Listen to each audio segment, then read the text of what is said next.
Hi everyone, मैं हूं doctor Jameel Ahmad Shah और आज मैं इस वीडियो में बात करने वाला हूं अंजीर के बारे में और अंजीर से होने वाले फ़ायदे के बारे में और अंजीर कितनी मात्रा में खाए जाए, कब तक खाए जाए और अंजीर किन लोगों को नहीं खाना, इन सभी के बारे में आज मैं डिटेल में बात करने वाला हूं। तो चलिए शुरू करते हैं। तो पहले मैं अंजीर के फ़ायदे के बारे में आपको बता दूं तो अंजीर का जो पहला फ़ायदा वो ये है कि अंजीर जो है वो कब्ज़ के ऊपर बहुत अच्छे से काम करता है, यानी कॉन्स्टिपेशन पे बहुत अच्छे से काम करता है।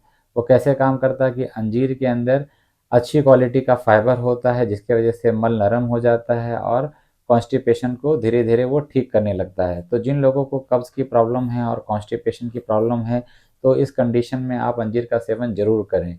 और जिन लोगों को इंडाइजेशन की प्रॉब्लम है उन लोगों को भी अंजीर का सेवन ज़रूर करना चाहिए। और अंजीर करता क्या है, ये आंतों के नेचुरल मूवमेंट को बनाए रखने में मदद करता है और ये गट हेल्थ को बहुत अच्छा करता है क्योंकि ये अच्छे बैक्टीरियाओं को बढ़ने में बढ़ावा देता है। तो इस तरीके से अंजीर जो है ये पेट की जो भी समस्या है, इन समस्याओं में बहुत अच्छे से काम करता है। तो अगर आप इनमें से किसी भी प्रॉब्लम से गुजर रहे हैं तो आपको अंजीर का सेवन ज़रूर करना चाहिए।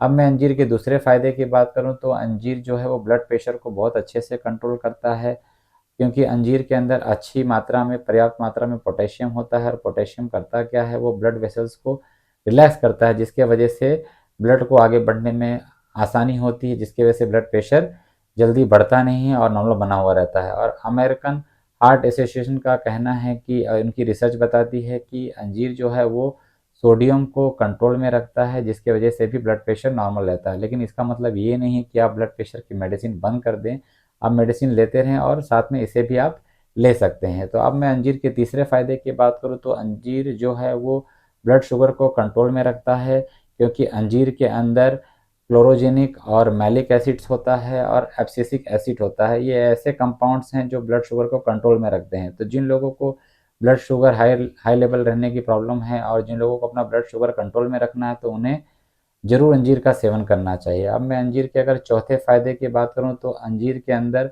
बहुत ही अच्छी मात्रा में कैल्शियम और फास्फोरस होता है और कैल्शियम और फास्फोरस जो होता है वो हमारे बोन हेल्थ और टीथ हेल्थ यानी हड्डियों और दांत के लिए, मजबूती के लिए बहुत ही फ़ायदेमंद होता है। तो अगर आप अपने दांतों के हेल्थ को और हड्डी के हेल्थ को अच्छा रखना चाहते हैं तो आपको अंजीर का सेवन ज़रूर करना चाहिए।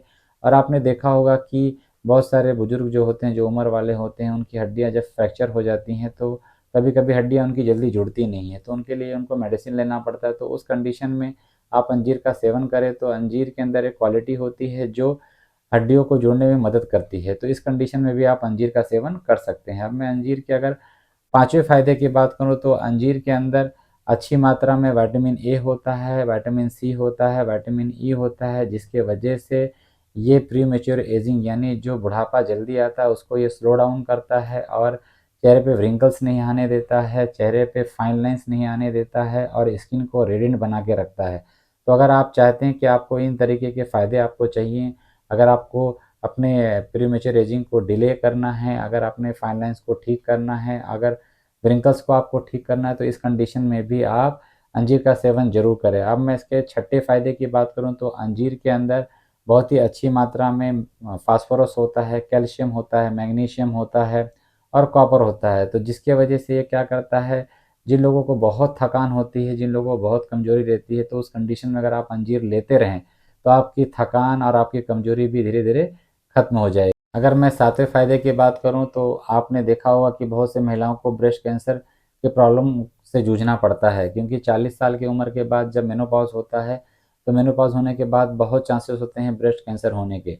तो ऐसा रिसर्च बताती है कि जो भी महिलाएं अगर अंजीर का सेवन सही से करती हैं तो उनको ब्रेस्ट कैंसर होने के चांसेस बहुत कम हो जाते हैं। तो अगर आप चाहते हैं कि आपको ब्रेस्ट कैंसर जैसी प्रॉब्लम से जूझना ना पड़े तो आपको अंजीर का सेवन ज़रूर करना चाहिए। तो अब तक मैंने जो बताया ये अंजीर के फ़ायदे हैं। अब मैं बता दूं आपको कि अंजीर को किस मात्रा में लेना है। तो अंजीर मोस्टली लोग ड्राई फ्रूट्स के ही फॉर्म में लेते हैं। तो अंजीर को करना क्या है, आपको 1 से 2 अंजीर लेना है और एक थोड़े से गिलास पानी में अंजीर को भिगा देना है और रात भर अंजीर को भीगे रहने देना है।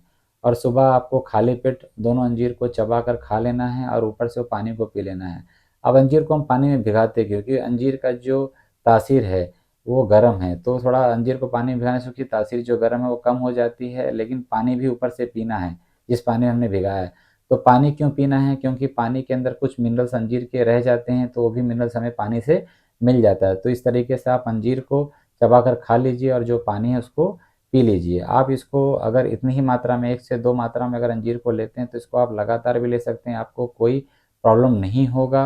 अब हम बात करेंगे कि अंजीर किन लोगों को नहीं लेना है। तो जिन लोगों के पेट में दर्द है और जिन लोगों को लूज़ मोशन होता है उन लोगों को अंजीर नहीं लेना है।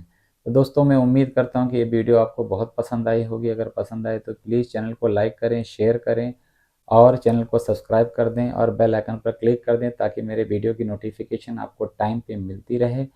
और जल्दी ही मिलते हैं नेक्स्ट वीडियो में एक नए टॉपिक के साथ। तब तक मैं दुआ करता हूँ कि आप स्वस्थ रहें और मस्त रहें। Thank you.